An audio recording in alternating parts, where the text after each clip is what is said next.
Talk shoes. Recorded live. Hello, and welcome to the Castle Dracula Horror Movie Podcast. This week we celebrate our favorite semi-pagan holiday with the classic John Carpenter's Halloween. Bear in mind that if you haven't seen today's movie, we're going to be talking about it from the perspective of horror fans who have, so warning, spoilers ahead. From Denver, Colorado, I'm your host, Jason Henderson, writer of the upcoming Ben 10 comic series from IDW. With me from Austin is Drew Edwards, writer of the long-running comic Halloween Man and a contributing writer to Rockabilly Online and Tales from the Grave from Monsterverse Comics. Say hello, Drew. Hello. Hello. Also in Austin, back after many, many weeks, my co-creator on the Victorian Met comic Clockworks, which is doing extraordinarily well from Humanoids, as well as writer on the manga Psychom from Right Stuff and Tokyopop and lead singer of the band Deserts of Mars. Say hello, Tony. Hey, how's it going? Hello, hello. And also in Denver with color commentary, host of the mom-oriented podcast Pod Moms, attorney Julia Guzman. Say hello. Hello. Hello. Joy has been freaking out because a weird decoration outside the door is flapping and banging. It's not rapping at my door, and Tony suggests that I need to, to quote him, secure that shit or take it down. Yes. Before the podcast, I was telling them to secure the decorations because either A, you're going to drive yourself crazy, or B, when the axe murderer comes and actually knocks, you're going to go, oh, that's that stupid wind. There's those decorations. And I like my friends. I don't want you axe murderers. Right. So oh, my gosh. We have to be able to know that it's actually there. Yeah. All right. Okay. Halloween, this is going to be one of those ones that we're going to talk about, you know, like Terminator or one of those films that every one of us has seen. And nevertheless, we're going to try and talk about it with an eye towards what it would be like if you had never heard of it before. Okay. Halloween is a 1978 American independent slasher horror film directed and scored by John Carpenter, co-written with producer Deborah Hill and starring Donald Pleasance and Jamie Lee Curtis in her film debut. The film was the first installment in what became the Halloween franchise. The plot is set in the fictional Midwestern town of Haddonfield, Illinois. And it starts out in 1963. Little Michael kills his sister with a kitchen knife, and then 15 years later he escapes and comes back to town and stalks teenager Laurie Strode with her friends. Michael's psychiatrist, Dr. Sam Loomis, Donald Pleasance, suspects Michael's intention and follows him to Haddonfield to try to prevent him from killing again. That's Halloween. That is Halloween if you've never, ever heard of Halloween. If you come across it on a TV screen and you go, Halloween? What the heck is this? That's what it is. So, gosh, I think this is the most exciting movie we've ever had. I'm just shaking with excitement over getting a chance to talk about this movie. So let's get our first impressions and try to keep it just a couple of minutes, and then we'll get into the many, many things we have to talk about. So let's go like this. Tony, Drew, Julia, and then I'll go. Tony, welcome back. What are your first impressions of Halloween? And I'm also curious if this was your first time seeing it in a while or if you watch it all the time. I haven't seen it in a while. In fact, the only place to rent it, it seems like online, because I recently have been furloughed, not due to this craziness that's going on now, but previous craziness. So I only had one place to find it, and it was on iTunes, which is weird that it's the only place. You can get most of the other Halloweens elsewhere, but iTunes is the only place to get this one. And let me tell you, it was not as easy as my previous Amazon experiences. But I need to have it on Blu-ray, and I'm not sure why I don't. I need to rectify that when I actually get money coming back in. But oh man, it's awesome. It's really weird how maligned it was at the time, and how, unlike maybe like Chainsaw Massacre, it actually is really tame compared to a lot of the stuff we can see on TV now. Yeah. And I also realized, like, doing drugs and having premarital sex, a lot of horror, I also realized, could be prevented if parents vetted their babysitters. Mm-hmm. Like, I realized that this movie was called The Babysitter Murders before it was called Halloween. But let me tell you, these are some terrible babysitters, and a lot of this could be prevented, not only in this movie, but in many other movies. But please, oh And please, these aren't even the worst babysitters that there are. No, Yeah. that's true. But many bad horror movie things could be prevented if you just had better babysitters. Mm-hmm. So let that be a warning. But this movie is awesome. Carpenter is really working it, like, for the budget, everything. It's really awesome and has set up so many. I mean, it's often copied, but rarely does it. Any of the copies reach what this one does, and for often hundreds of times the budget. Yeah, no kidding. Drew, is it even possible to have a first impression of Halloween? I don't think it is possible to have a virginal Laurie Strode-esque opinion of this movie. This is pop culture iconography at its. Michael Myers at this point is up there with the Lugosi Dracula. He's just part of our pop culture landscape, and I will echo everything that Tony has already said. This is an amazing film and the triumph of low-budget filmmaking. And I watch this movie every October. Yeah. Julia, what are your first thoughts? And I'm curious, did you remember it very well, or had you seen it? Oh, I mean, I've seen, there's definitely some scenes that are just burned into my brain, and I think the scene when Michael is quote unquote dead in the background of the room, and Jamie Lee Curtis is sitting in the doorway because she's an idiot and she doesn't just leave the house with the kids, and he just sits up and he's out of focus, and then he slowly stands, he kind of looks over her, then he stands up, out of focus, walks toward her, suddenly gets in focus, right? So he's about to touch her, and then she moves away. That is, to me, up there with Jack Nicholson busting through the door. Here's Johnny. It's there's a few scenes like that, and that just in your memory are the iconic horror movie brilliant scenes that just scare the living crap out of you. I love this movie for that reason, because there's things like that.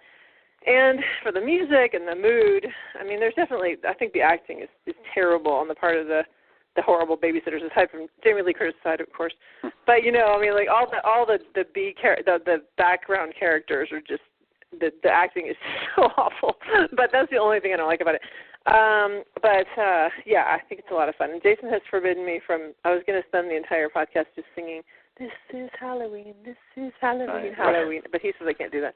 You already did that whole episode, yes. I know, but now you weren't there for that episode, Jason. That is the only episode of our show that I was not actually on. Yeah, that's true. It was our attempt at a spin-off, but it didn't happen.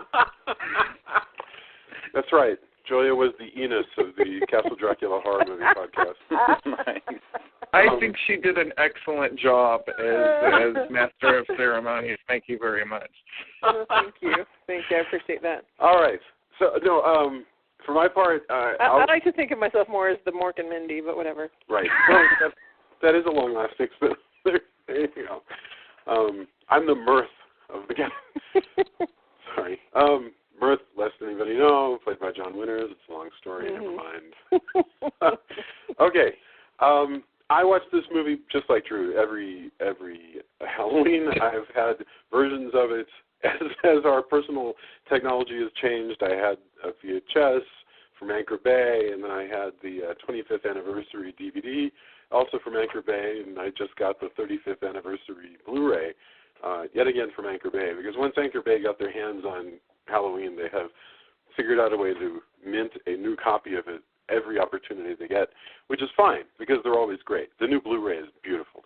So I am always rediscovering this movie. I love its mood. I love watching it. I love losing myself in it. And the performances, I disagree with Julia. I really enjoy them. I was not troubled at all by the girls' performances. I just found them all very charming. I'm also shocked. This is the first movie called Halloween, to my knowledge. I mean, this is well, that's why that's why they changed it. Evidently they were like, hey, by the way, there's not a movie called Halloween, which just seems crazy, but Yeah. Right. It sort of boggles the mind. By the way, speaking of boggling the mind, how did we not do this movie last year? It seems like how did we get through an entire Halloween season without doing this movie? Dance card, I think. I think we were neck deep in Stephen King last year. Oh, maybe. And that's what stopped us. And we may very well, once we get back into another Stephen King retrospective, that'll keep us busy for a long time. Mm-hmm. But how have we gone this long without doing a John Carpenter movie? That was the other thing that I was thinking about. We don't venture up into the 70s very much, although I suppose, The Omen fits into this period. I mean, Halloween, this is 1978. In fact, let's get right into it, because we should talk about the importance of this movie and where it fits in time. So Halloween comes around in 1978. So you mentioned, Tony, Chainsaw Massacre, and that comes in 73. So this is 5 years after that. And just like that movie was very, very intense, with actually almost nothing happening. There's very little gore, if any, in Texas Chainsaw Massacre. Same thing with this movie. It is intense and scary, and not a great deal actually happens on screen. I want to say that we talked about, I think last time, about making a good movie versus a terrible movie with a small budget. This is an example of a good movie with a small budget. Yeah. It really, yes, there's a lot. I mean, when you look at the list of just trivia and of goofs on IMDb, there's so many little goofs and things because they just couldn't afford, to reshoot things and to get the continuity right. But they did such an amazing job with just not very much money. It's impressive. I think the thing that I love watching, this movie really spends, what people don't realize about Halloween, if you haven't watched it in a long time, the movie opens up, I'll skip over the opening image for a second because we should talk about that, but the movie, basically once you have the opening, the movie spends the rest of its time introducing, for the first 45 minutes, first half of the movie, introducing this character of Laurie, as she just goes about her life as a sort of virginal, but funny and smart babysitter in a tiny little Illinois town in and around Halloween in 1978. And the streets are it's overcast and there's leaves around. And I was realizing, all you're doing is just watching her interact with her friends, and it's so much fun, and I just loved the mood. I mean, weren't you guys entranced by just the vision of the fall that this film? Especially considering the fall's fake. It was actually March or April. Yeah. I know. I love that they said in the commentary that they just had, and it says in a few other places too, that they just had paper leaves that they painted the different colors, and they put them in a couple of bags, and they would just blow them with a fan at Jamie Lee Curtis. Yes. So that it looked like it was fall. But if you look past the house that she's in front of, there's no leaves anywhere else. And it's just also palm tree. Yeah. And there's a palm tree. Yeah. Yeah, and it's just so crazy that, again, there's movies with way bigger budgets than this. Sure. That do not do what this movie did. This is where you can tell where people who are good at their craft create this, and you can go through the low budget. You can queue up a million low budget things on Netflix that have probably a bigger budget than this movie, and none of those have recreated something as iconic as this. And it's really pretty interesting. Somehow the movie captures the feeling of Halloween, the holiday, not the franchise, but the feeling of cool, chilly October. They're wearing sweaters, they're walking around, they're chatting after school, and there's just this sort of chill in the air, but it hasn't quite affected anybody but Laurie because Laurie's the only one who's observant. Who's got leaves blowing at her. No, and also though that it's not overkill because they couldn't get a hold of pumpkins because it wasn't the season 4, and it wasn't like now where people decorate really for Halloween, so it's just very subtle, but it's there, It's Is that the case that in 1978, and I don't really have a memory particularly, did people not like put yard art all over the No, house? not like we do. No, they do jack-o'-lanterns. That was about it. Maybe a couple of little things, but it wasn't like now. It wasn't like now with the big inflatables and all that crap. Oh yeah, that's true. Although it is missing the pullover smock that had the name of whatever you were trying to be, along with the mask. Or if you believe the Charlie Brown version, all the people with the they go. Actually, no, I take it back. There is actually a person with a sheet over them, pretending to be a ghost. Yes. So never mind. but no, I completely believe this was Illinois. I mean, I watched this movie many times, and always believed it was. I just completely believed the illusion of small town. It's convincing, man. I mean, me too. Yeah. And so to get back to where this movie actually begins, the movie begins in 1963, which is not as exotic and far away a time when the movie came out as it is now. That was 15 years earlier, so it'd be like if you had a movie come out now and you have the opening take place somewhere like around 1998 or so. This one, it's 1963, and we open up with a little boy who slaughters his sister after she has been fooling around with her boyfriend. Well, and it's funny because like so we were watching the commentary, and Jamie Lee Curtis makes it because it's a continuous shot from the kids seeing. I guess you look through the window and you see the boyfriend and the sister making out. They're making out, and then it kind of comes in. It's a continuous shot coming inside the house and following around the house and everything. And she said, like basically, apparently they have sex and then he's done and putting on his clothes within like that 40 seconds that they're doing. I don't believe that for a second. And the reason I say that, when he's coming down the stairs, he's not adjusting his clothes or anything. He's putting on his shirt. He's like pulling down his shirt. So that's the point. I don't know, but you're probably right that I don't think. But the thing is, she's naked. I mean, she's got only her underwear on. So at least they had enough time in that like 40 seconds or whatever for her to get her clothes off. But it anyway, may be a continuous shot. I always saw it as like there was some time where he was just hanging out or whatever. Yeah, but it's a continuous shot up until the point when the little boy puts on his mask, and then the clown mask, and then it's a different. Shot at that point, looking through the eyes, which is a really interesting effect, having the whole scene where he kills it's very psycho because, you don't really see, like you said, it's not very gory, so all you're seeing is this, through these eye holes in this mask, this knife is kind of going up and down and her I guess it's an homage to Psycho, really.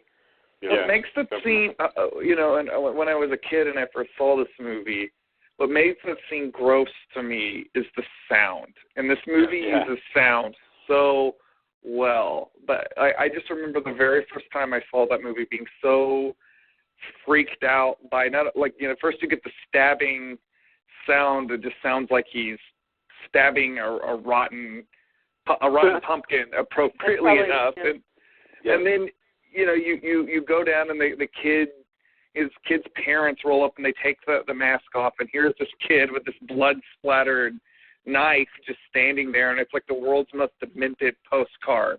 It's the weirdest shot because it's this crane shot that just kind of pulls up, and the parents just stand there looking at him. They put their hands in their pockets.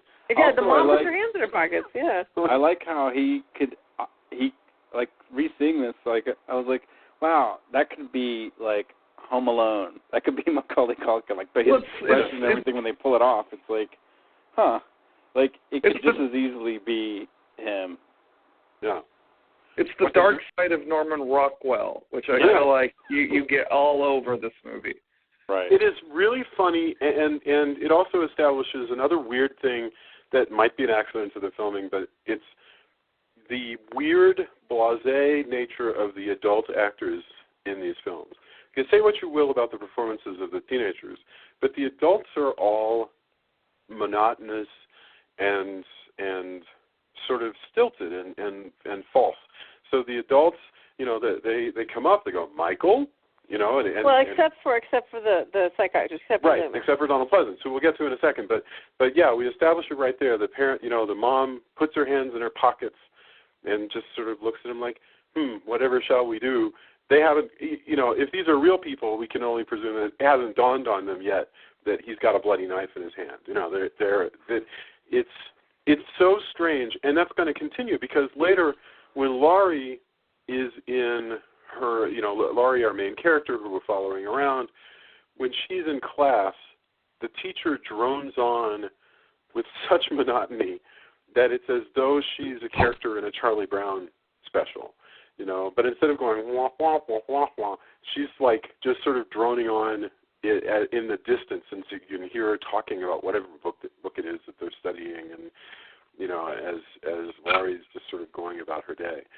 And Laurie, because she's smart and wonderful, she's able to both keep up with the monotony of the adults and also keep up with the shenanigans of the teenagers. So we have the boy. The boy gets sent off to the hospital, and so now we cut forward 15 years to 1978. There's nothing significant, I don't think, about the fact that that the beginning takes place in 1963. There's nothing particularly 60s-ish in a way. 1963 is merely 15 years ago. That's all it is. And so now it's 15 years later, and we're at a hospital, and we meet Donald Pleasance, who is Dr. Loomis, who is riding with this very classic chain-smoking nurse to go pick up Loomis's star patient and I guess take him to some sort of state board review to see if he's qualified to be released. And I always love this scene. This is yet another scene that just sort of establishes an incredible mood. I mean, what do you guys think when they come across? It's like that. Is it Carnival of Souls? What's that movie called that we saw the play version of? Carnival of Souls. Yeah, Carnival of Souls. It's like that. It's like this weird. It feels like it's black and white because it's dark and they're all wearing white hospital gowns, I guess. Yeah. And there's these like there's like these posts, but they almost are reminiscent of gravestones for some reason because they're half posts. And so there's just these inmates from this insane asylum just wandering aimlessly through the fields. It's very surreal and right. bizarre. They're in the yard. It's raining like crazy, and is it raining like crazy? Yeah, it's raining, and the doctor and the nurse are going to the hospital. And when they get to the gate of the state hospital, something bad has happened. They don't really spell this out, but clearly something terrible has happened because all the inmates are out and just wandering the yard, just on the other side of this like cattle fence. Well, I like how they're all just like, wow, that's weird. I didn't think they'd let them out at night. Right. Because I didn't really let them wander around. Yeah. Yeah. Obviously, Loomis is like, no, this is messed up. Like this is not right. No. You are wrong, and this is so not good. The funny thing. Yeah. The funny thing about Loomis in this scene is if this was the real world, he would be the bad guy because he's talking about doping a mental patient up so they can never be released and basically saying, well, there's really no point in helping this psycho. Right. Like if we were to run across somebody like that in real life, a doctor no less, we would think they were a terrible person. Right. Well, he even says that he refers to him as it, and she's like, don't you mean he? And he's like, if you insist, or whatever. Right. And if you were to run across Dr. Loomis in real life, you would think he was a terrible person, but because it's horror movie logic, he's the hero. We can take it for granted that he's telling us the truth. And I love that Loomis will, through the course of the film, give us something like 10 different variations of the monologue he starts in now. He is ready at a moment's notice to start telling you, I spent 15 years watching this young boy, all this. Mm-hmm. And I was watching Halloween 2 earlier today. He's still doing it, no matter who he's talking to. If they give him, if they go, what's the problem? Obsessed. Yeah, what's the problem, Doc? He'll start, going into yet another monologue. Drew, I could see another movie. I could see another movie where Loomis himself gets locked up for his obsession over Michael. Yes. You know what? They almost they tried to get Peter Cushing and Christopher Lee also, and I think about Christopher Lee in this part though, and I think Donald Pleasance is just vulnerable enough.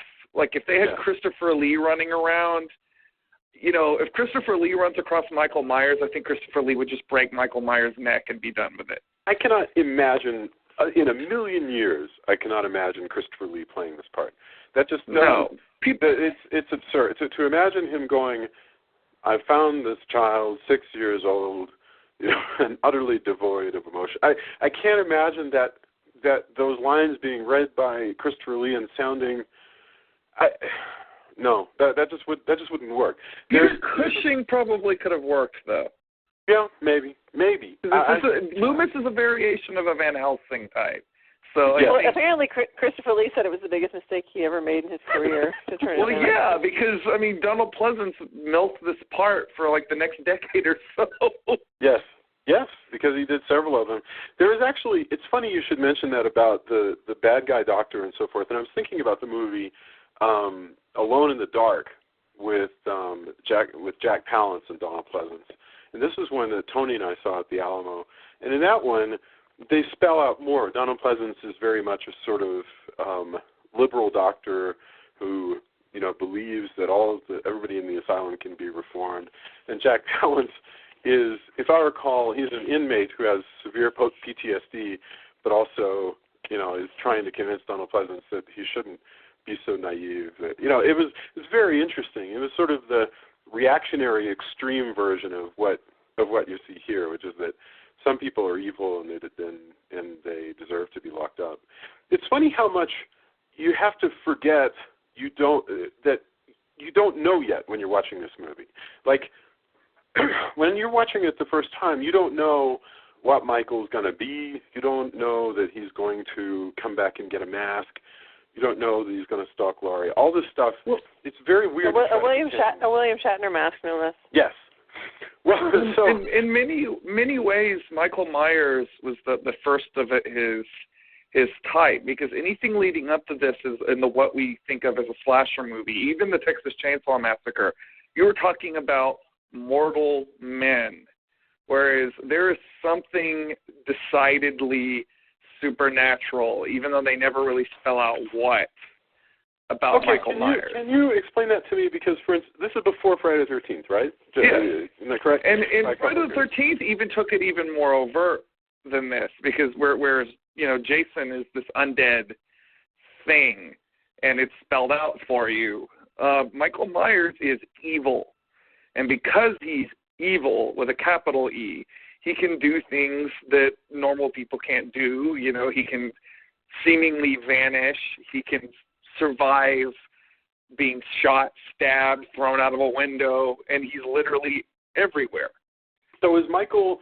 Does Michael? So this is a question. Let's actually jump to this. Suffice it to say, Michael gets back to town and starts, for no particular reason other than that she shows up, Michael starts stalking this one babysitter and her fun gang of babysitters on the night of Halloween. So is Michael magic? Is there magic in Michael, or is he just? Well, I think Drew just spelled it out. I think he is magic. Yeah, what Drew seems to be suggesting is that Michael is empowered by the magic of evil to be able to do things like have Wolverine powers when he gets shot and vanish and move very quickly when he's Are we to take? Is that? Are we to?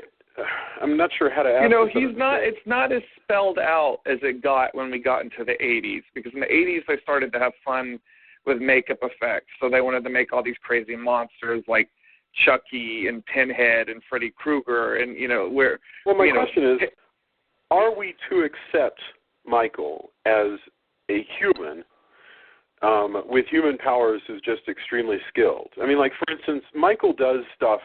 When Michael shows up, the first thing he does when he gets to the town, he goes to check out his old house. He's killed a dog. He's got his sister's tombstone because, who knows, that might come in handy later if he kills somebody. He's not Batman. He knows how to drive a car even though he's never been caught.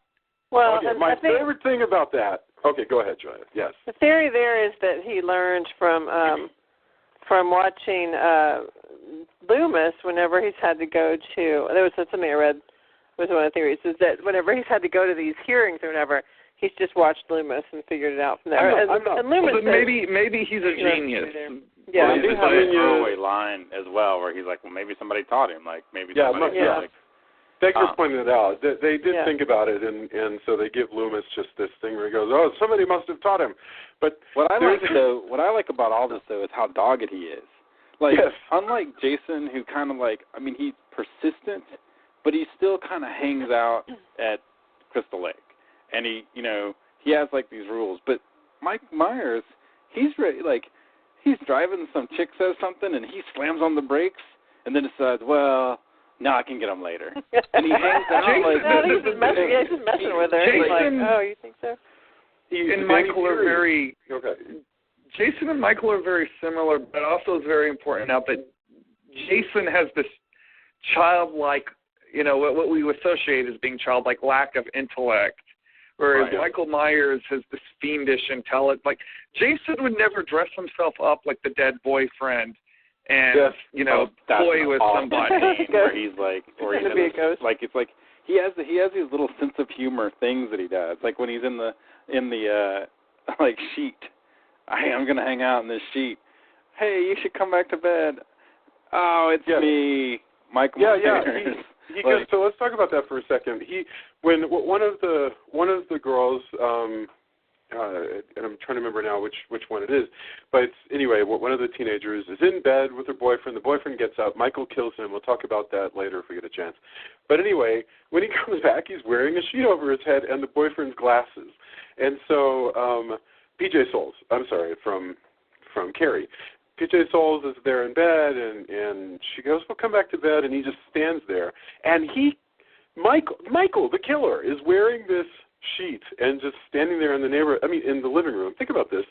And he's just letting this play out as she loses her nerve and she gets annoyed and she gets up to get dressed. He lets that play out way past the point of discomfort before killing her. And it's an astonishing just bit of like dominance and control and sadism.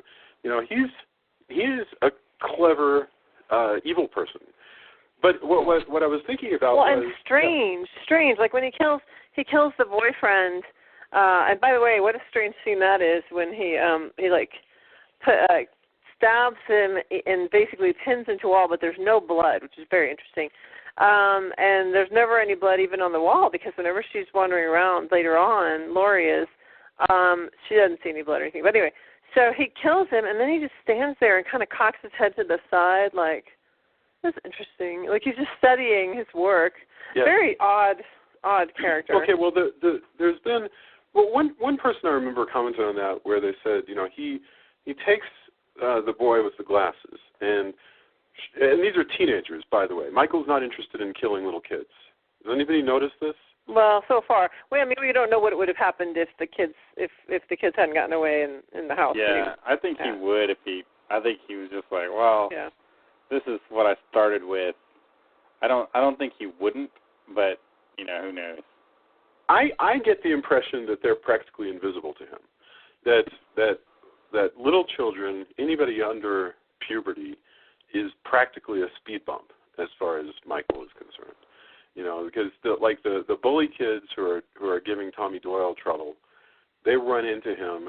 One of them runs into him, and because at the beginning, the long beginning, Michael is just stalking around town. He goes near what we can presume is his old elementary or middle school, and is just watching kids.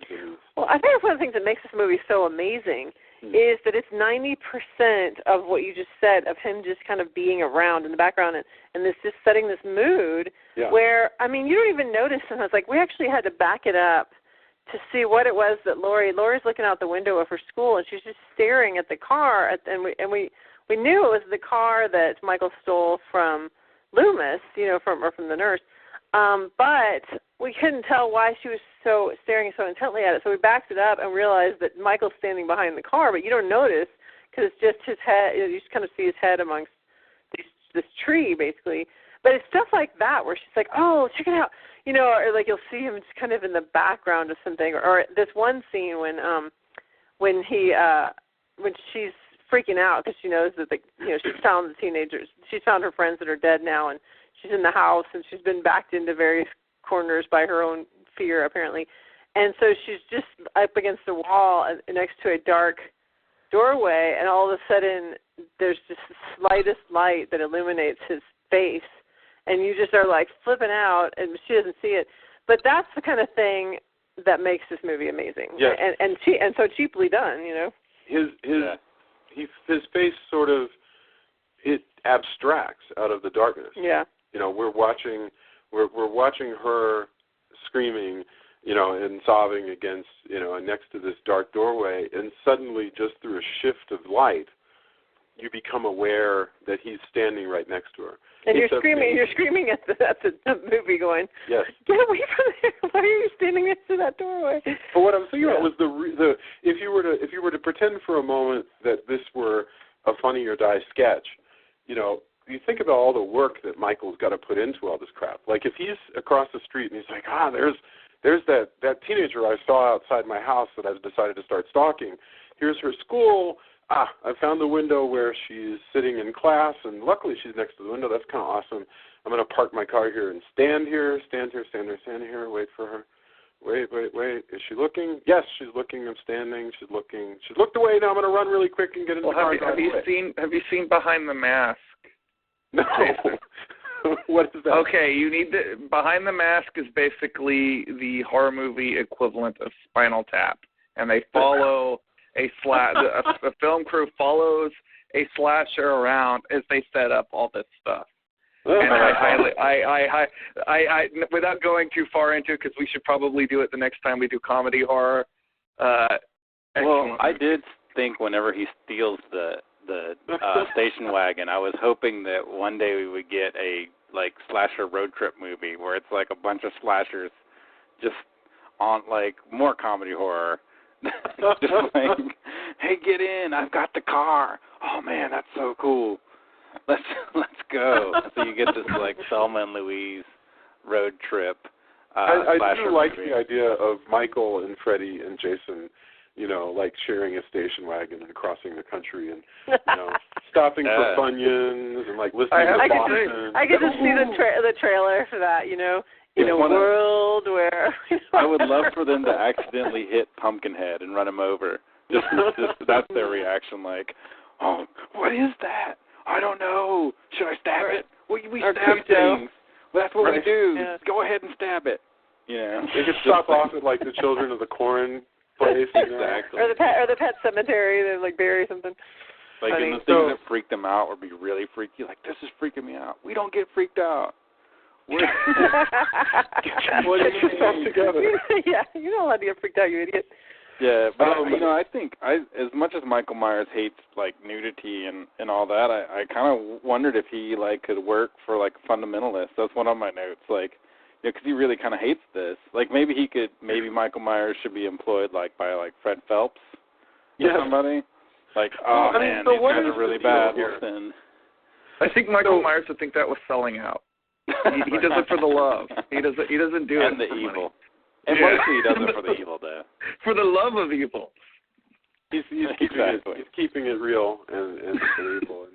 And it's true. Okay, so there's a certain sort of crude psychiatry going on here, some sort of pop psychology from, you know, just like at the end of Psycho, you know, where with Michael Myers, let's see, he kills his sister after she has sex, and maybe it's a coincidence, but it sure seems this way. He kills his sister after she has sex.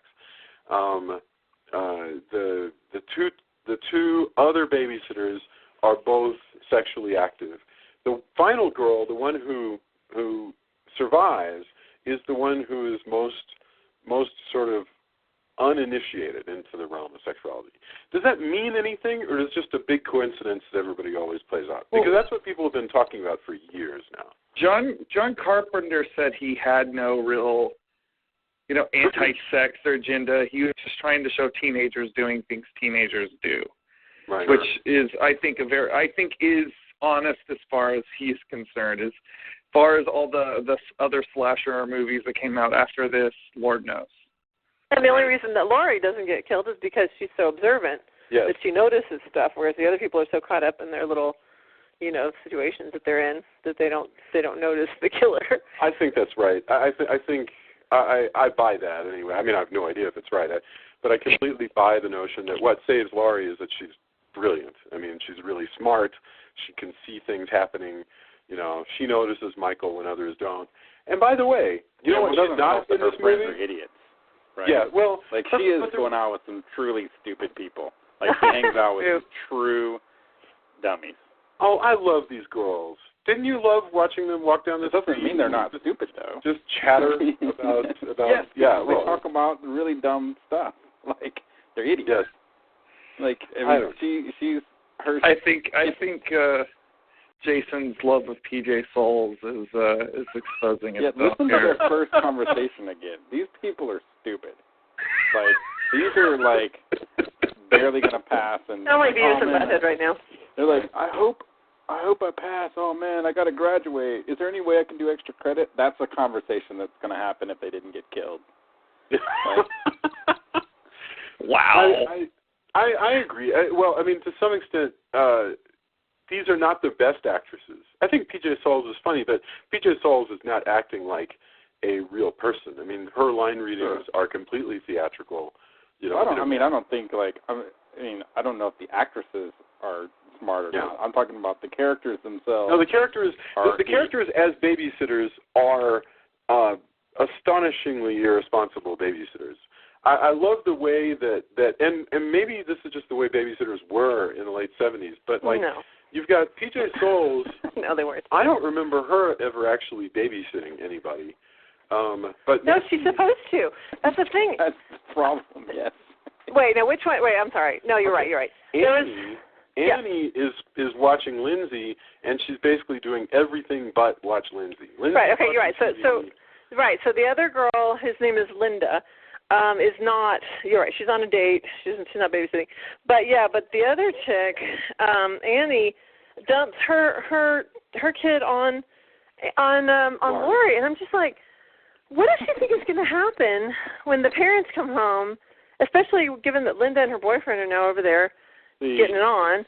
You're giving her credit for thinking ahead. Yeah. This is the person, and I know it's a slasher movie, thing, but this is the person who spills something on her, and her immediate reaction is, "It's time to undress in the kitchen." And by the way, she doesn't wear a bra because it's the 70s. Isn't this what you do? Their bras. If you spill, butter, I think she spilled butter on her shirt. Don't you immediately strip down? Yeah, when I babysit, I not only take off my clothes in the people's kitchen that I'm babysitting for, I also borrow their dry cleaning and use their laundry. But fortunately, their laundry is in a different house than the house I'm in. So one of the people in the chat room said, "Babysitters live in the now." I have to say, I had irresponsible babysitters when I was a kid. Oh yeah, and they got away with it. Sure, I remember babysitters. I always thought they were the fun babysitters because they would sit me down in front of the TV and let me watch. I see how it is, Drew. You had that kind of babysitter. Maybe you were a good. Hey, Julia, maybe you were a good babysitter. Drew had one of those educational babysitters. I remember babysitters who would sleep and just screw around. But I mean, the fact is, the truth is, most of these neighborhoods are pretty safe. What the heck is going to happen? I mean, generally, Michael Myers is not coming. Well, we know now that what can happen is that a serial killer with a Shatner mask can come into your town. That's what but up until that happened, that weren't thinking that was going to happen. Exactly. So the worst that could happen was that the parents would come home and bust you because your friend having sex in their house and their child being missing, which is alarming. You just brought up the interesting. Go ahead, Drew. Yeah. One of the things that I was talking about with Jamie when I was watching this, she was like, "Well, why is she's running down the street? Why is nobody, checking on her?" Well, they don't know her. I pointed out they don't know her. Halloween. It's Halloween. It's Halloween. Right. They could probably think it's somebody pulling a prank.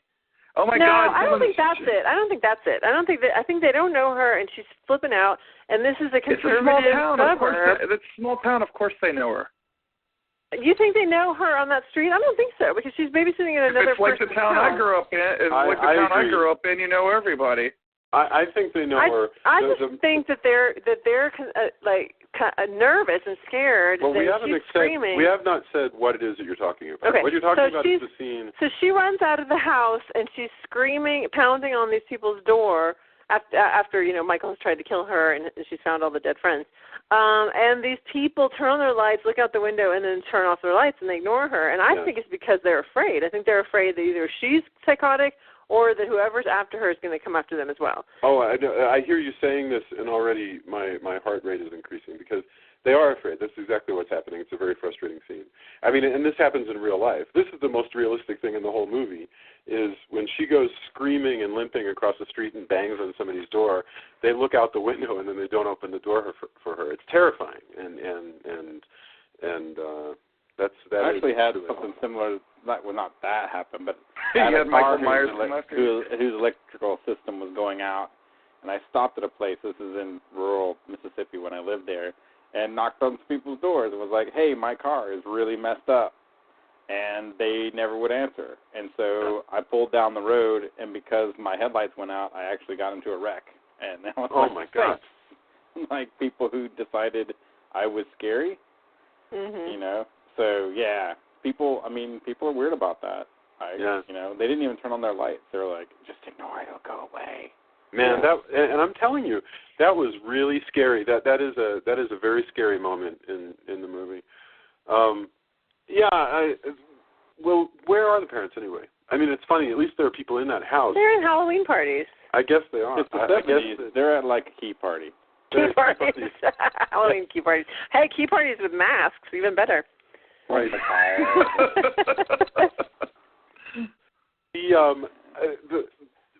Let's see. I don't even know where to go from that. No, I wanted to. There was some hint of something of a key party in this movie, but I can't remember where it was. What? No, there wasn't. You made a mention. Okay. No, I did not make a mention of that. I'm not just making this up. Yes, you totally are. Okay. I'll let it go. I like how Loomis is the point where he has this like, get out of here, but he's like this like playful, okay kids, when they're in when he goes back to the house, where like he has this moment of like where he's actually like messing with people. So it's weird that he has that, like, even though he's deathly serious the rest of the time. There's this one moment where he's like, kids. Yeah, the two little kids are like trying to goad one another to go up and knock on the door of the Myers house, which is rumored to be haunted. And it's Lonnie. It's the same dumbass kid that was telling Tommy that the boogeyman's going to get him. And, man. Yeah. Speaking of which, I really, really wish, like, I can't remember what movie it was where there's some, like, crazed lunatic throws a kid. It was one of those, like, but I really, at the point where he runs into Mike Myers after he's bullied the other kid, is really, I was hoping Myers would just pick him up and just. I assume you mean the Michael Myers from this movie and not Mike Myers from Saturday Night Live. Right? Either one, that would be funny too. Your obsession with this Canadian comedian is you know what? That sounds like something that Jason Voorhees would do, because Jason Voorhees is really, really physically strong. So I remember him like picking people up in sleeping bags and swinging them around. Yeah, I wish. It's that difference between, this where it's sort of more subtly supernatural, and then when you get into the 80s, everything becomes much more over the top. Michael is, Jason is extremely strong. Michael is just almost magical in how subtly he moves around. I mean, I think Michael's pretty strong. He lifts up that kid and pins him to the wall. That's not something a lightweight could do. And he's not, unlike Jason. One of the problems I had with the Michaels they got in the sequels is I think almost because they were trying to imitate Jason, they kept getting bigger and bigger guys to play Michael Myers, where I think Michael Myers is actually much more shocking looking when he's more slender. He's a very normal-sized guy. And do you remember the moment in here where Laurie's walking down the street? This is still early on. She's with Annie. And she looks up ahead, and Michael is just standing behind the bushes. And then and he times it really well because he waits until she can see him really well, and then he just sort of slowly steps out of the frame. Such a jerk. It's awesome. I love his tableau that he does whenever because he's got to be strong because he can pick up a freaking headstone. Yes. Yeah. Where he stored that, I have no idea. But the fact that he's like, check this out. This is really, really gonna freak him out. Not only will I kill her, I'm gonna put the headstone there. This moment. Whenever she comes in, it's gonna be golden. And you know he's smiling under the mask at that point because he's just like, yes, all of this has all come together. And when he looks up, happening. You know, in a way, he's kind of like that little Spirit of Halloween guy from Trick or Treat. You know, you remember the little guy with the popsicle? Sam. Yeah, Sam. He's like that. There's a certain sort of gleeful, you know, I am the angel of Halloween tricks sort of business. He, you know, off camera, he's doing the yes, like with the elbow move. This is the moment. Oh man. Well, because I guess he's still kind of a kid. I mean, he never really got to mature past that 6-year-old murderer. He's evil. I mean, he's evil personified. Yeah. You know. Yeah. So they go like. He's an evil imp. You know, in a sense, he is. I mean, Loomis would suggest that there never really was a Michael, or if there is a Michael, Michael is a suppressed creature inside of an evil that. Well, it is important to note that you know, in the script and in the credits, he's always known as the Shape. He's not called Michael Myers. He's that's a very good point. Yeah, he's the Shape.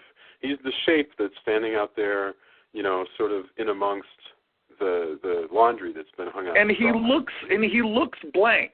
I mean, yes, it's a William Shatner mask, but when they spray painted it white and, you know, fluffed up the hair, it doesn't really look like anybody. And then, you know, then he's got this very blank outfit on that's just gray. Yeah. No, it's right. They've got that jumpsuit, which is, you know, very, like you said exactly, that it's perfectly blank. It's a perfect costume. Now, when I don't want to get too much into this, but when Zombie remakes this movie in whenever that was, like 2010 or 2009, I can't remember exactly. Rob Zombie remakes it, and he tried really hard to make this costume be more realistic, which is, I think, an insane proposition. Well, there's a couple things wrong. Like, I haven't seen the movie, but, like, there's a couple things. A, making it more realistic. Like, it's a mask and a jumpsuit. Like, how, like, he got a jumpsuit from a person. Like, how much more realistic can, like... Well, Rob Zombie, his theory was, so he got this jumpsuit, so it needs to be, like, real greasy and grimy and have lots of texture on it. That's all zombie stuff, too, you know. Yeah, but nobody who cares? Around, like, people hey, do you guys, let's go. Can we go back for a second to the scene, actually, when he gets the jumpsuit? How do you think that Loomis found that body, or did he just find the car? Because we don't see him find the body. Do you think he found the body first and then he finds the car? I think he finds the car, and I think he may have seen the body, but he's so like, well, can't do anything about that. I got to find Michael Myers, that he doesn't even like. I bet he reported it to the police. Yeah, because that's the first person that Michael kills. Well, I mean, obviously he must have killed somebody to get out of the asylum, but the first person that he kills in the movie, even though we don't see it till later, is that guy. He kills the guy to get his jumpsuit, and he doesn't even take his car. He keeps the car he had. Because again, like you can, and you think about it, like I think that's part of the problem with like the remake is, giving him a backstory is ridiculous because you're not supposed to. He's supposed to be the Shape. That's what makes it scary. The fact that someone's brother could just be the most evil thing out there for no good reason. That's what makes it scary. It doesn't make sense because it's so far out of our realm. Like, this person's pure evil. We're told that. That's it. And the other thing with, like, the jumpsuit, like where you're saying, there's all shades of, like, yes, you can be in a grimy Rob Zombie universe where it's your mechanic who's been wearing that jumpsuit for 5 years and never cleans it. But if you go to a mechanic even, like, their jumpsuits, not everybody's a redneck. Right. Well, not everybody's a redneck grease monkey that has been in the backwoods. Like, this could have just been a dude who works at an auto place. You know, like... Well, these are working class and middle class folks, but it's all seen with a certain amount of just sort of romanticism. Whereas Rob Zombie, I think we've piled on him a lot, but But Rob Zombie can't look at the middle class and the working class with romanticism. There's something with Zombie. There's something really shameful and troubling about the working. Well, he very much riffs on, you know, Texas Chainsaw Massacre's idea of, you know, working class people are psychotic, essentially. You know, they can't be trusted. As somebody who is both from a rural background and a working class person, I get annoyed with how many, like, I like Texas Chainsaw Massacre, but I do kind of get annoyed with how often that particular cliche is recycled. But like, somehow you live in the backwoods is going to make you crazy. That surely that's not the case. Surely Thoreau would have. I've seen, you know, I live really, really rural area. I mean, 20 minutes to get to the nearest, like, HEB-sized grocery store, right? Right. And let me tell you, I saw a lot of crazy. There were people who, I swear that parts of the Squidbillies are, you know, that there's a non-squid version of those people in Squidbillies. Like, trust me, I've seen it. It's true. However, the fact that that's the norm is where it gets a little bit like, you know, I don't know. And again, I don't dislike Rob Zombie's thing. I just think that for a lover of that, when you say, like, oh, I'm going to make him have a backstory, I mean, I guess you're trying to make it your own, but it doesn't make it scarier. It's scarier that he's just evil, man. Where Loomis, like, looks at him, he's like, I mean, he's scared. He's scared himself. He's like, you haven't seen what I've seen. And no one who hasn't seen that will believe him. That's why the people are like, what do you mean you're going to put him on Thorazine? Whereas to say that Michael is killing a bunch of people because he's slipped some kind of rod in his head because he's been abused by a drunk stepfather, you know, I mean, seriously, who the hell cares? That's not. I mean, that is not enough to create Michael freaking Myers. And so then the other thing that Rob Zombie, I think, really misses the point, you know, when we're talking about the costuming and the whole character of Michael Myers, is he chose this very, you know, he got Taylor Mane, who's a big, weird-looking wrestler, and, you know, when you put him in the Michael Myers costume, it's, you know, even when he's not in the Michael Myers costume, he's a monster, effectively. Yeah. Whereas, you know, in this movie, you know, and I think what's another thing that differentiates Michael Myers from other masked characters in the horror genre is that Michael Myers is actually a very normal-looking man under all of this, whereas, you know, like characters like Jason or the Phantom of the Opera, you know, are his wearing masks because they're his eyes messed up because she poked him in the eye, but other than that, he's a perfectly normal-looking man. Whereas, in fact, one of the girls in the movie actually describes him as cute, and you know, again, Jason or the Phantom of the Opera, they're covering their face up because they're monsters. They're hiding this. Well, I mean, so one last thing about the zombie movie, what that movie does well is it's true when Tyler Mane wearing a big jumpsuit, that guy's massive. So you really do believe that she's in real danger when she's hiding behind the walls and he's just punching through the walls to get to her. That's really scary, but it's a different movie. It's a totally different ride. And that's, you know, I totally, you know, hey, you're going to do it, you're going to make it your own. There's nothing wrong with that. Like, being too slovenly can be bad. I think just giving him a backstory, to me, kind of really killed it. Like, I have a question. Is not what's scary about Michael Myers. I have a question. You're talking about something you said reminded me of this. Do you think that Michael is really trying to kill Laurie, or do you think that he's not really trying? Because the fact is, like, when he stabs his knife into the couch, you know, he totally could have killed her at that point. Or, you know, whenever she falls over the rail, I don't think he intends for her to fall over the rail. I think because he just slashes her arm. He doesn't kill her.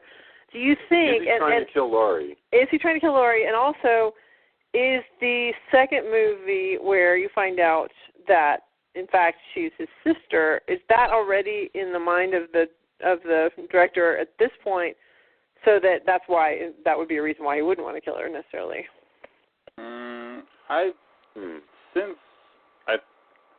My guess is, and I haven't looked it up, Drew may know more about this than me, my guess is since it was originally not called Halloween and starting a franchise and stuff, that was just kind of, hey, this will be interesting.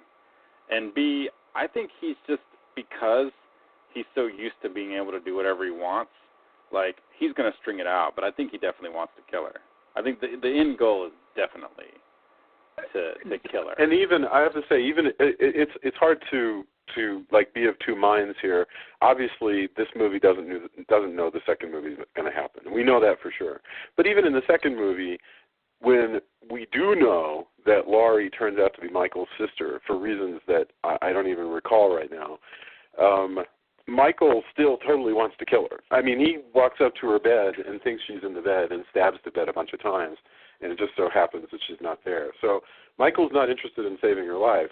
I think Tony's right. I think Michael just likes to string stuff out. I think that's why Michael jacks around with falling down every time she stabs him.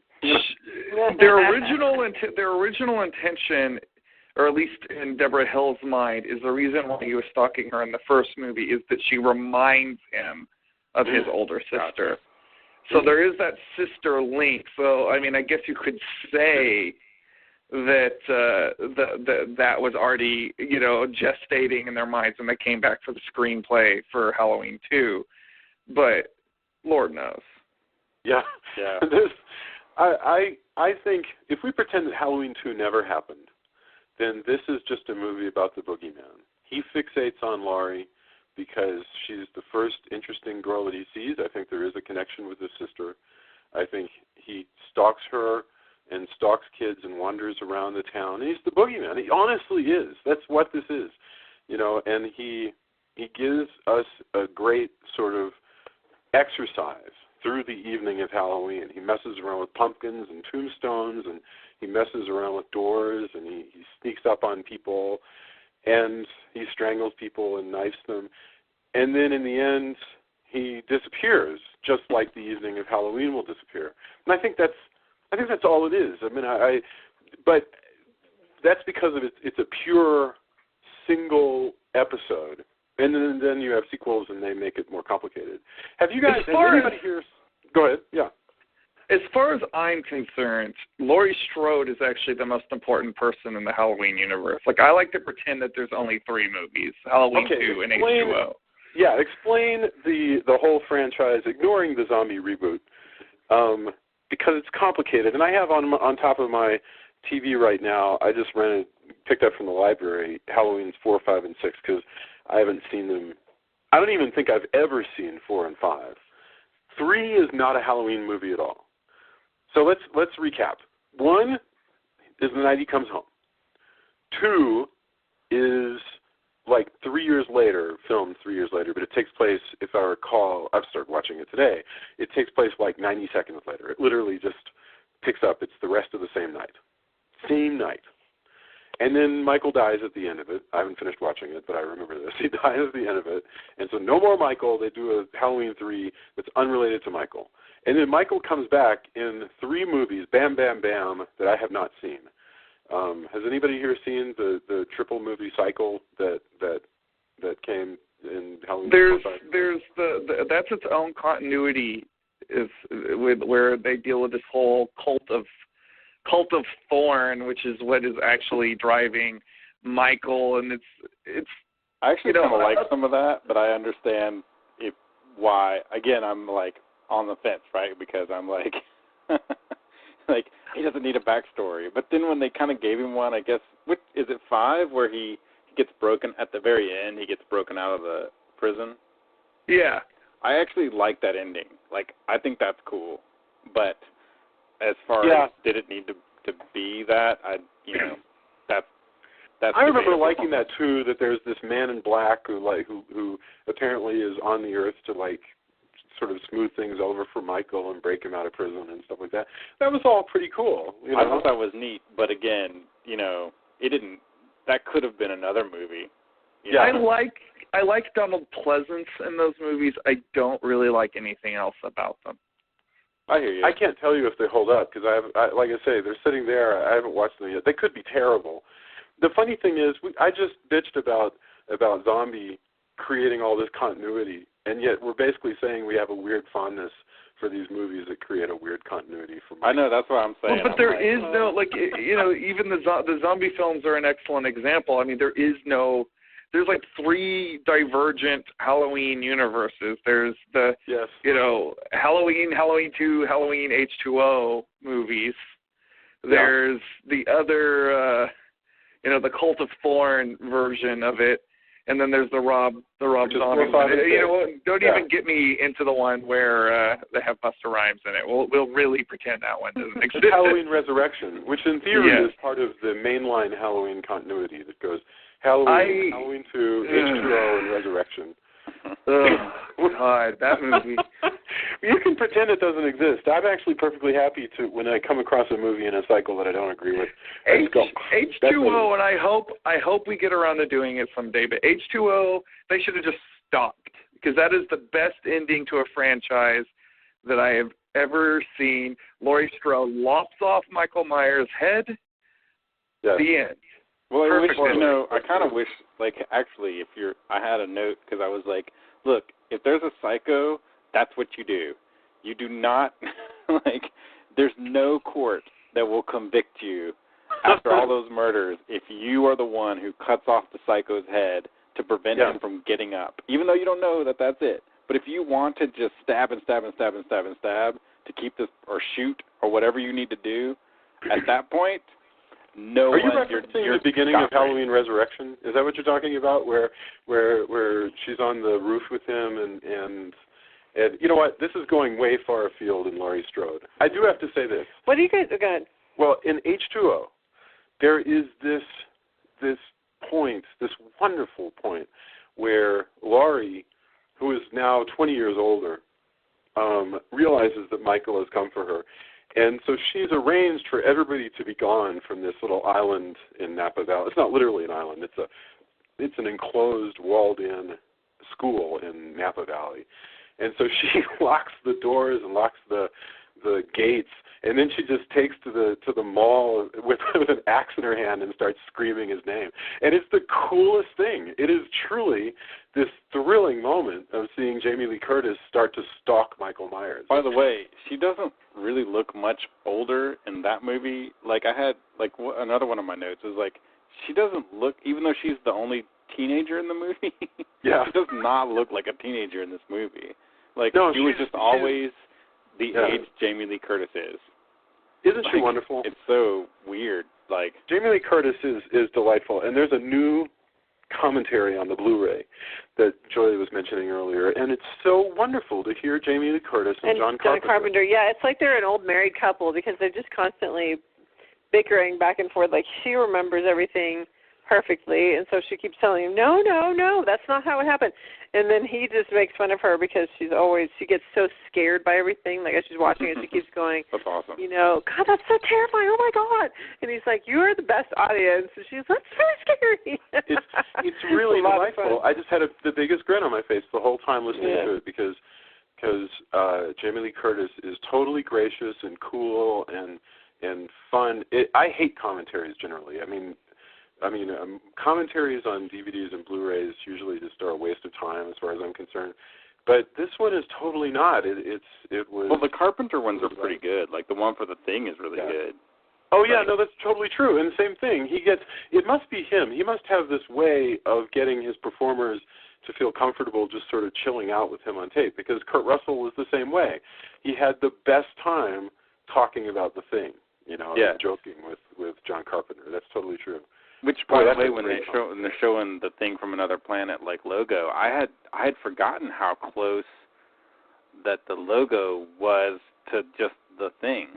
Like, I didn't realize they had reproduced it, because they talk about like how they had to do it, and I had no idea that it was, you know, I hadn't seen Thing from Another Planet in forever.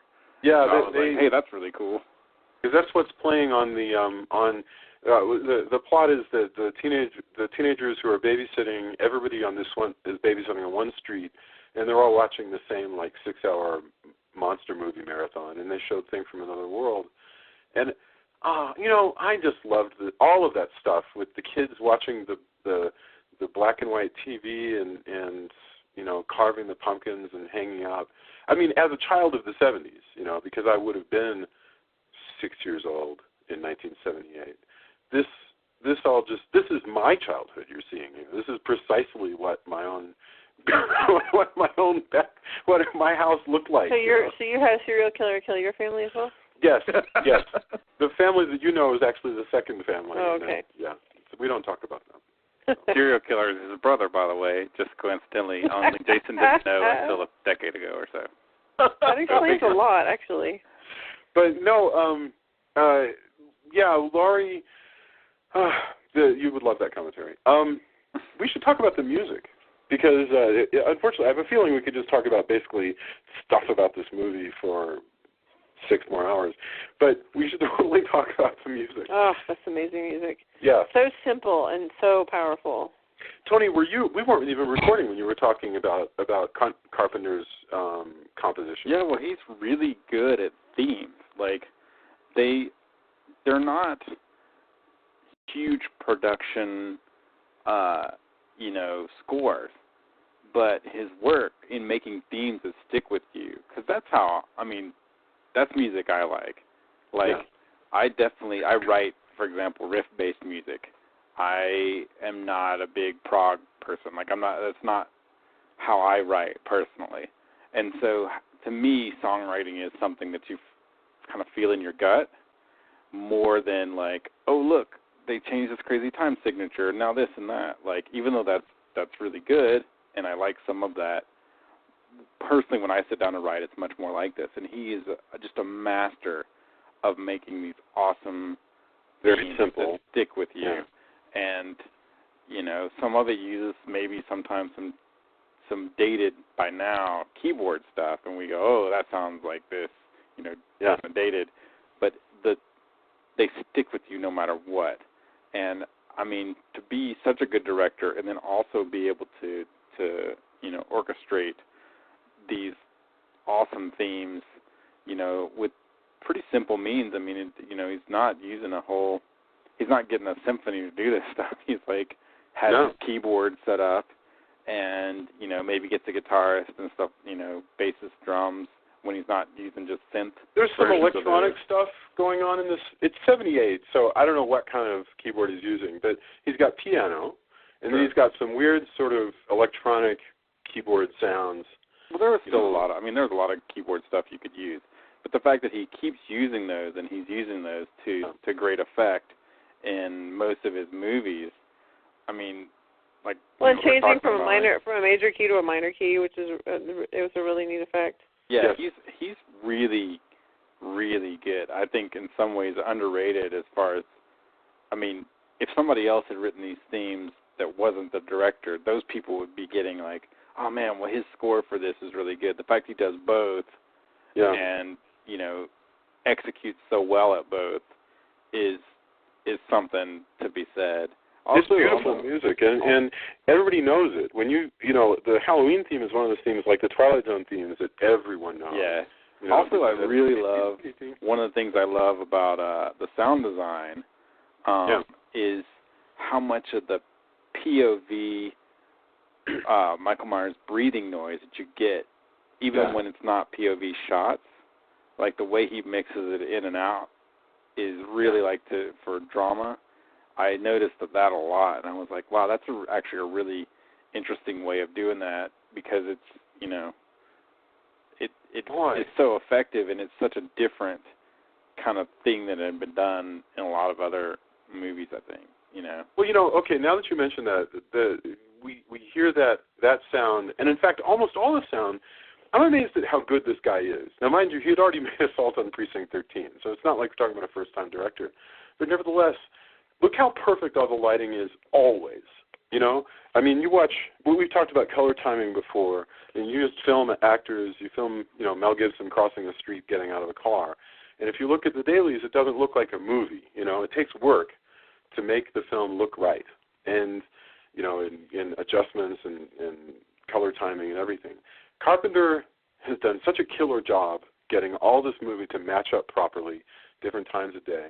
And the same thing with the sound. All the sound is secondary. All the dialogue, because so much of it is recorded outside. Everything that's recorded outside has been looped in a studio.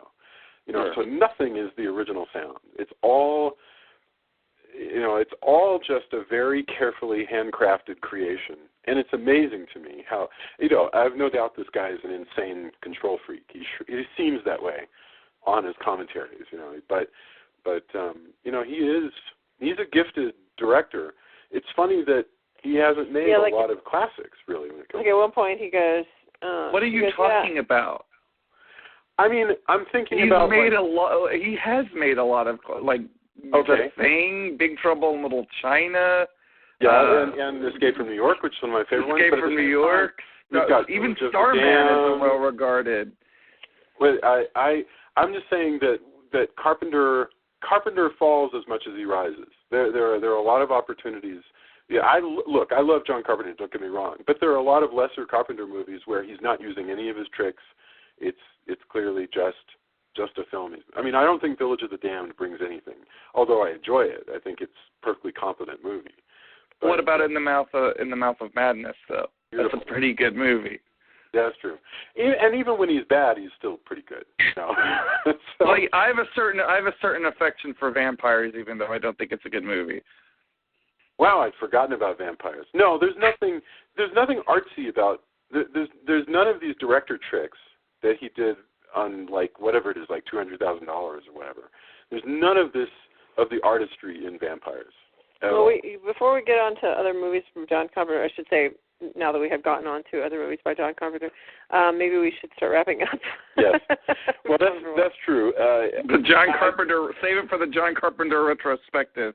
Yes, and we can find out if I'm wrong. I mean, maybe it turns out on second viewing that Village of the Damned is an unsung masterpiece of John Carpenter. And it may well be. Okay. We should wrap up and get final thoughts and then do endorsements. So let's go the same way. Tony, Drew, Joya, and then I'll go, and then we'll come around again for Tony. What are your final thoughts and anything else that you might want to throw in there about Halloween? Like I said before, I mean it's a solid. There's a reason it's a classic. It's much better than a lot of movies that were done with much higher budgets, and even movies now where you're like, okay, why does sci-fi, for example, make the movies they do? Yeah. And in '78, this movie was created. I think the same thing about seeing Faust from the 20s and going, there's really you can tell it's the director or the people involved, the cast, the crew, as a whole. Like, why was Faust able to be made? And you look at it and you're like, that's pretty amazing that they did these shots in the 20s. Yeah. And yet we go with irony, now as a selling point when you want to just make a movie, as good as this one, as far as, it's a slasher flick, but there's a reason why it's copied so often. And it's got, great performances. Across the board, it just rocks, and it's definitely, I should watch it more than, you kind of want to revisit more than just in October, but definitely every Halloween, it's a go-to, Absolutely. And, again, like we talked about, the themes, the what it sets up. There were a bunch of movies around the same time that, for whatever reason, had, similar slasher things going on and weren't as effective. So kudos to, everyone involved for making this, for sure. Yeah. Drew, Mr. Halloween Man himself, a person who loves Halloween more than anybody I know, how can you wrap up your feelings about this movie? Oh, that's such a hard question. Tony just got through saying, yeah, it's a slasher flick. This is the slasher flick. And right. I am not a devotee to the franchise of Halloween. That is an important distinction here. I am, however, very devoted to this film. I think that this is arguably the best slasher movie ever made. And I the only thing I think that might inch up on this are two other classics, is be Texas Chainsaw Massacre or Texas Chainsaw Massacre or Psycho. This is not an ounce of fat on this movie. This is a lean, mean killing machine, and just love it to pieces. That's wonderful. Julia, any final thoughts on seeing Halloween? Well, I don't even think it is a slasher film as much as like a suspense thriller, because the whole thing is that it's not a gory, he's not going around slashing everybody. He's just, it's all about mood and spookiness, and then people end up dead, and kind of mysteriously almost, because you just... Well, slasher does not necessarily denote gore. Slasher is like a certain stylistic thing. Like it's not a splatter movie. That's like a thing that gets crossed over into slasher a lot. But this is... Well, that's what I'm saying, is that to me, the reason I like it so much is because it's not the typical slasher movie. It's more like it's all suspense and mood and simplicity. It's so pure in its simplicity, that I really appreciate that. And like I said, the fact that they had low budget probably had a lot to do with it. But I mean, it's all about mood and just creepiness. It's like, where's Waldo? Find Michael in this frame, and then the music, which again, so simple and so eerie. I just love it. Just the little camera tricks are all about, what's in the foreground, what's in the background. But there's nothing, it's not over the top like so many horror movies now where, it's all CG and it's all just, I don't know. I just feel like it's just kind of a roller coaster ride, a lot of these. And this one, it's a haunted house. I mean, it's so spooky. So I really like this movie a lot. My final thought, there's a wonderful book called Men, Women, and Chainsaws by Carol J. Clover that talks about everything that's involved in the slasher movies that came after Halloween. But this one is not part of that cycle. This one is really its own thing. I cannot imagine a better movie to play at Halloween time. As you're going about your business in your house, just have it playing in the background, have that music there, and it'll set you ill at ease and put a chill on your evening and make you distrust the world. And it's a wonderful thing that you should bring to yourself. I think that I love Halloween. This is truly a delightful film. So okay, let's do endorsements. Same direction. Tony, you've been gone for weeks and weeks, so what do you have to urge us to go and do or watch or experience or whatever? Well, I haven't had a chance to talk about Fantastic Fest, which had some pretty cool horror. I need to remember what they are and kind of post those on the Facebook page. But one that stood out, and I resisted wholeheartedly because I was just flat out sick of found footage movies. And this goes with when people say, well, isn't that played out? The answer is always zombies, vampires, whatever you want to name. The answer is always, there's always room for a good one. And so it took several of my friends telling me to go see this movie, and then I didn't get in to see another movie that I was hoping to get into, and I was like, well, I'll go see it. It's a movie called Affliction. Awesome found footage movie. I told myself I was going to end on Troll Hunter because I love that movie, and I just wanted to end on a high note, and I'd seen a lot of super crap found footage movies. But Affliction brought me back around, and I think it's done really well. There's a good explanation for why they're filming things. There's still some of the problems of I don't know if you'd still be filming, but it's done really well. I have no idea if it has distribution. I should probably post, I'll have to post a few more of the movies that I saw that I really liked. As far as, there were a few that were more suspense, revenge stuff, but as far as just flat-out horror, when it comes around, Affliction was really cool. As far as not horror, I was really pleasantly surprised, and hopefully it's not too much because I actually got to meet and talk to the people involved in making the movie, but Elijah Wood is in a new movie called Grand Piano, and it's super suspenseful. It sounds like a movie that won't work because it's about him being a concert pianist when he gets up to play this piece, and he hasn't played in a while for reasons that are, they go into. A sniper says, "Hey, if you don't play this piece perfectly, I'm going to shoot your wife." There's a sniper in the balcony, and it takes place in real time, and it sounds like something where you're like, what? I don't know if that'll work, but I thoroughly enjoyed it, not just because, I was talking to the director who's super cool, and, I met the art, the production designer, just they're super cool people, but it was actually a surprise for me, like, well, I know these people are cool. Is their movie good? And then you're like, wow, that was actually really enjoyable and pretty suspenseful, actually.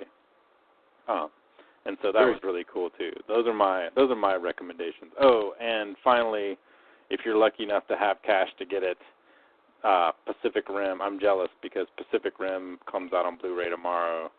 I don't know if they'll do a version that has like the extra, rumored 40 minutes of stuff that was filmed. But I am, as a monster movie fan, robot fan, I really, really, really, really want to see that again on Blu-ray. And so that's my recommendation.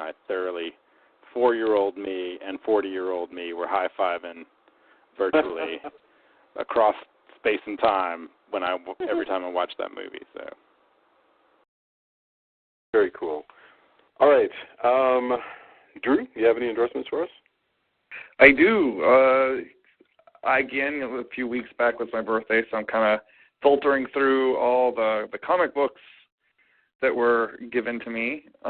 But this may leave a few other comic book people scratching their heads, but I got 1602 by Neil Gaiman, which I know at the time was not actually very well received. But I have to say, I kind of dig it, and it's probably the most straightforward Neil Gaiman thing I've ever read. It's pretty much let's transpose the Marvel universe back into early colonial period, but it works, and it's a lot of fun. And if you're a Marvel Comics fan as well as a Neil Gaiman fan, I think you'll find a lot of things to like about it. I also received the first season of Superman the Animated Series, and I have to say I'd forgotten how much I love that cartoon. And it's one of those things, like, now that I'm watching it, like, I'm retroactively, like, going, man, I kind of liked Man of Steel when I first saw it, but now that I'm comparing it to this, the movie kind of blows. They should have just taken this and made a live-action version. Very cool. No, I remember it really with Tim Daly, right? As Superman. I mean, that was the voice. Yeah. Yeah. No, that was wonderful.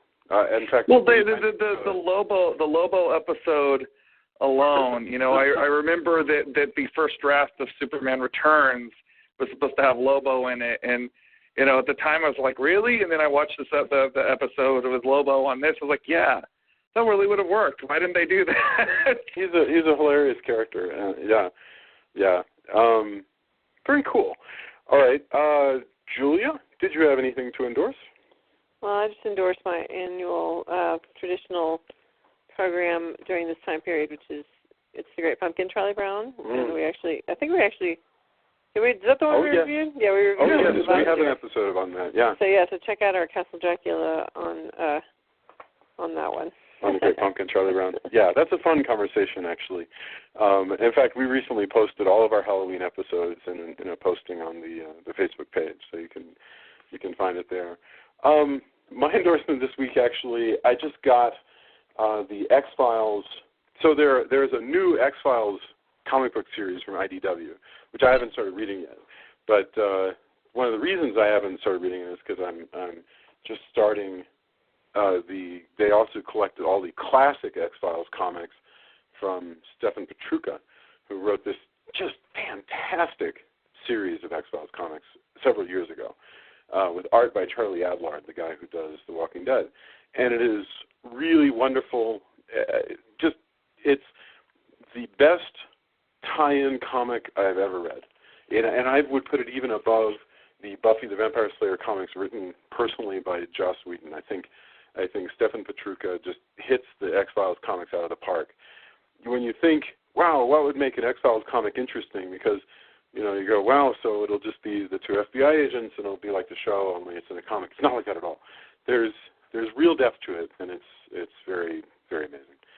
So that is what I have for this week, but I'll have more next week. Wow. I am so excited we got a chance to talk about Halloween. This is one of those we could talk about probably all night long. We could probably next year do another episode on Halloween and just pick different topics. This is a classic film. So thank you, everybody, for listening. If you like us, leave us a review on iTunes. Tell your friends. I want this episode to get out to more people than we've ever had. So if you like listening to us, send it to your friends and have them listen to us. Play it in your dorm. Write us. Join all the many multitude of question and answers that Drew starts on the Facebook page. And, which, by the way, thank you, people. Like I love the fact that the Facebook group has started to come to life. I've loved all the interaction going on in there recent. Please keep it up. Yeah, so that's been really enjoyable. So thanks, everybody. Have a fantastic evening, and happy Halloween. Happy Halloween. Happy Halloween, everybody. Halloween.